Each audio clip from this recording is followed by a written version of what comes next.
Pakinggan natin, i-share ko sa inyo ang interview ni Attorney Vic sa GMA7.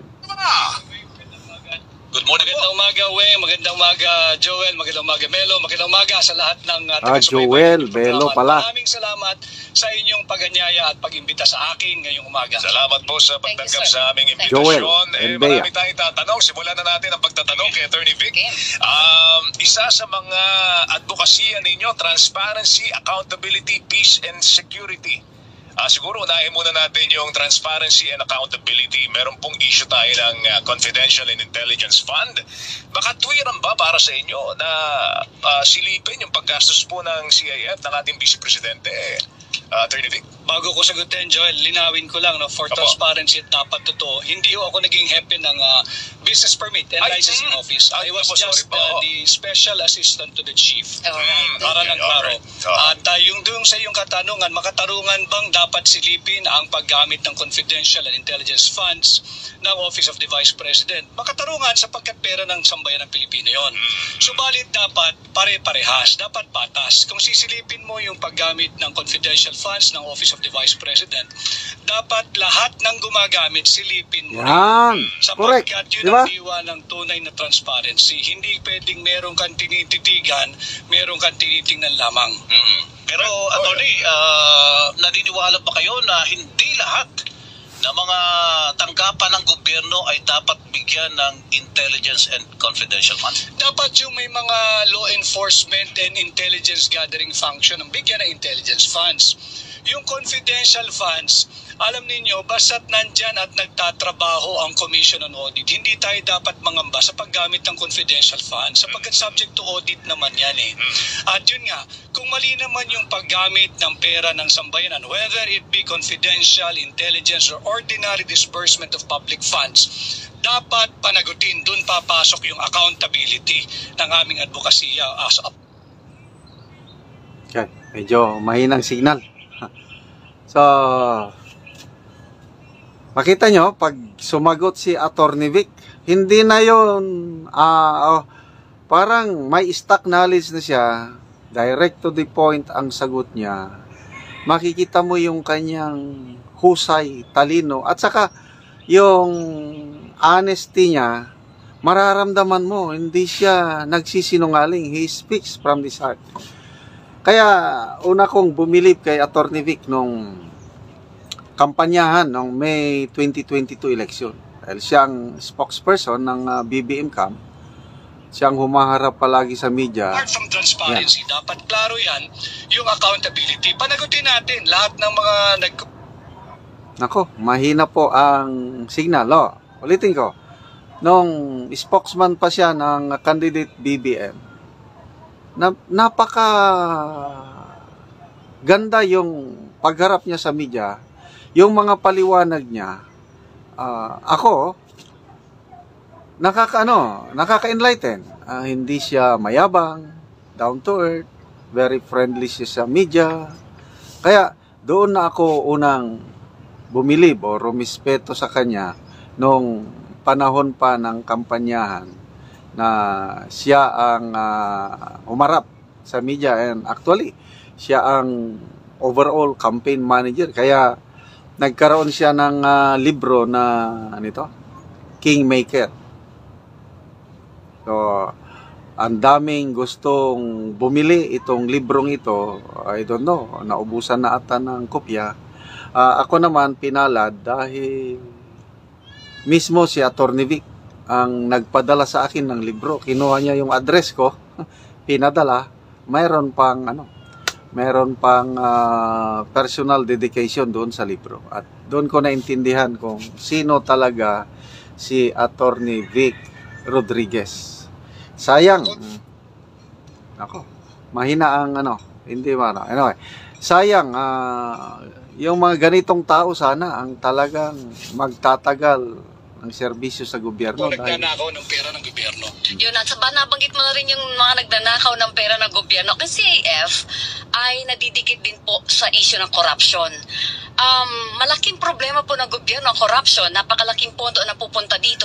Anong pwede nating gawin para patalasin ang batas, para masawata o kung hindi man mabawasan ng malaki ang katiwalian po lalo na sa gobyerno. Tama yan, Weng. Malaking bahagi ho ng ating budget ay napupunta dun sa sinasabi nating pangbayad utang o debt servicing. Around 7% or maybe higher. Subalit ang masakit na katotohanan, mas malaking bahagi ang natatapon dahil sa korupsyon. At dahil dyan, bilang aplikante ninyong senador, isinusulong ko yung war on corruption bilang tunay at maisog na oposisyon. At aking ipapanukala bilang senador ang pagpapababa ng threshold ng plunder from 50 million to 5 million pesos or even less.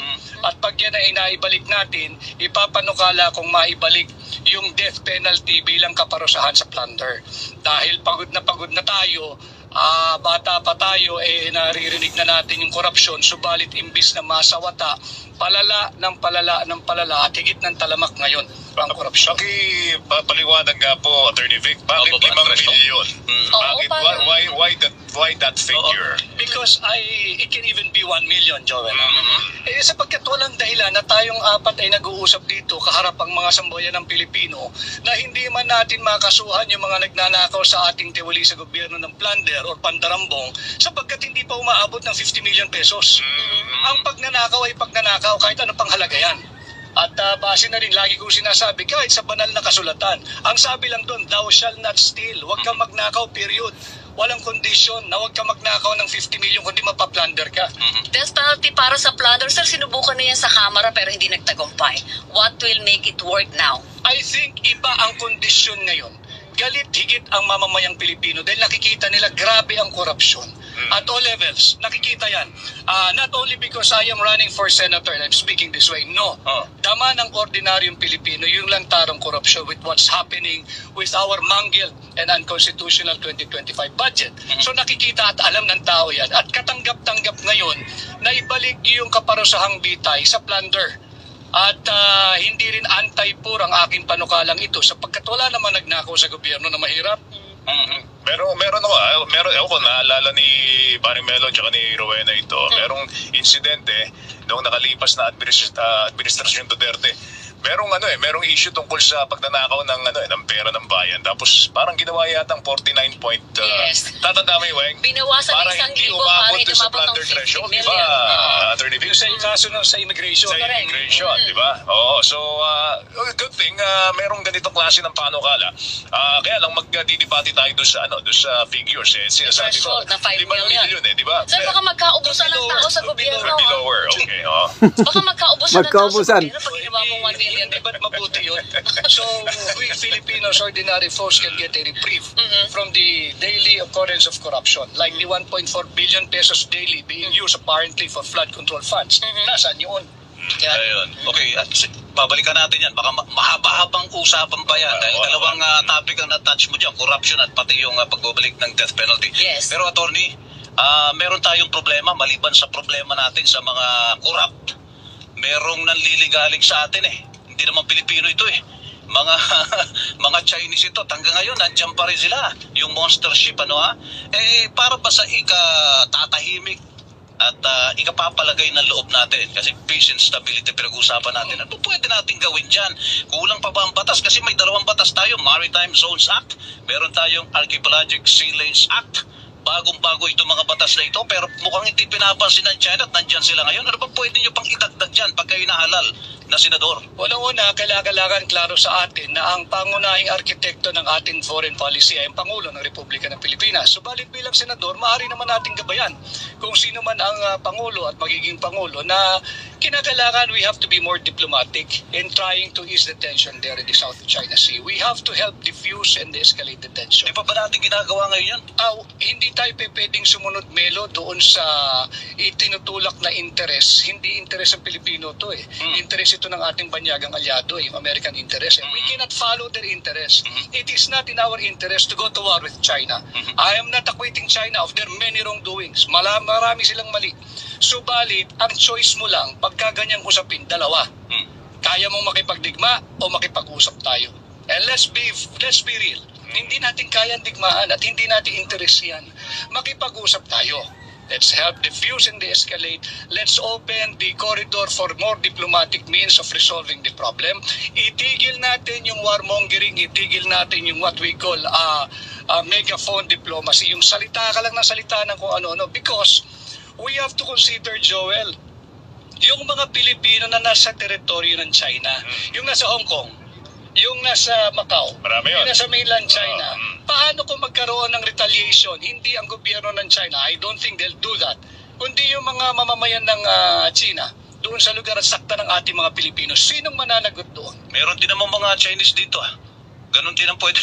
Pero hindi Gantihan, pero hindi yun ang solusyon. Masyadong marahas yun at hindi naman siguro tamang pag sinakta ng Pilipino. Mananakit din tayo ng Chino. Walang katapusan ito. Pero Attorney Vic, speaking of diplomacy, sinasabi niyo nga, dapat diplomatiko tayo dyan sa aspetong yan. Pero naging diplomatiko tayo sa China noong mga panahon ni dating Pangulong Duterte, naging kaibigan natin. Pero ganito ang nangyari, sinasabi, inangkin nga lahat Ngayon, nahihirapan na tayong bawiin yung mga lugar na atin. Meron ba kayong panig doon? Masyadong naging palakaibigan ang Duterte administration na ngayon ay malala na sitwasyon, hindi na natin mabawi. Kasi titingnan mo, Joel, nawalan tayo ng teritoryo yung Scarborough. Hindi panahon ni Pangulong Duterte yan. Correct. Panahon niya ni Pangulong Aquino. Oh. Noong nagkaroon ng panlilinlang na sinasabi nga ay sabayang pag-withdraw ng ating gray ship. Tinanggal yung ating gray ship na natili yung gray ship ng China. At hindi na tayo makabalik. Hindi mo na makukuha yun. Gigirahin mo sila, hindi nga natin kaya And then ito naman, yung sa kasalukuyang administrasyon, nawala din yung Escoda Shoal. Kasi nga, umatras din yung ating BRP Magbanwa at naubusan ng gasolina. Hindi mo na rin makukuha yun. But during the time of President Duterte, ang kanyang foreign policy, ako'y sangayon doon, na hindi siya exclusive, all-inclusive. Makipagkaibigan tayo sa lahat, makipag-usap tayo. Nagtampo lang yung ating matagal lang alyado at treaty ally na Estados Unidos. Kaya ako ano-anong bersyon na ng kwentuhan ang nangyari. Subalit nung panahon na yun, malayang nakakapangisda ang ating mga mangisda. Doon sa lugar na ngayon ay hirap na hirap silang mangisda. Yun ang katotohanan. Pwede ba sabihin nagkamali si dating presidente na pumaling siya? Hindi ko sinasabi nagkamali si Pangulong Duterte. In fact, sabi ko nga, yung all-inclusive policy niya, yun ang tama. Kausapin natin ang China. Kausapin natin ang US. In fact, we are in the best position na guminta sa kanilang dalawa Pero yung pinag-aagawa nila yung nasa atin Ikaw yes, ano ba interest mo? Itong very important maritime navigational route. Ikaw China, ito rin ang interest mo. Nasa akin to Umupo kayong dalawa, kayo makinig sa akin. Pero ang impression, Attorney Vic, inaway ng dating Pangulong Duterte, mga Amerikano. Hindi lang kasi matanggap ng Amerikano na hindi na tayo exclusive. Okay, so makita nyo, no? Ang galing pong sumagot si Attorney Vic. Yung stock knowledge niya and from puso niya, hindi siya nagsisinungaling. Yan ang kailangan natin. Mahaba-haba itong interview na yun. Ito, yung link ng interview, ilagay ko na lang sa description box at tapusin nyo na lang. Ulitin ko, namamayagpag na po ang kandidatura ni Attorney Vic. Taong bayan ang mangangampanya sa kanya. At yung panukala niya na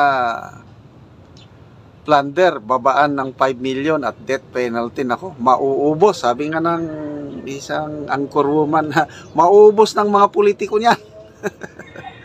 Sana may mangyayari sa laban natin sa korupsyon dahil sawang-sawa na hirap ng taong bayan sa problema ng korupsyon.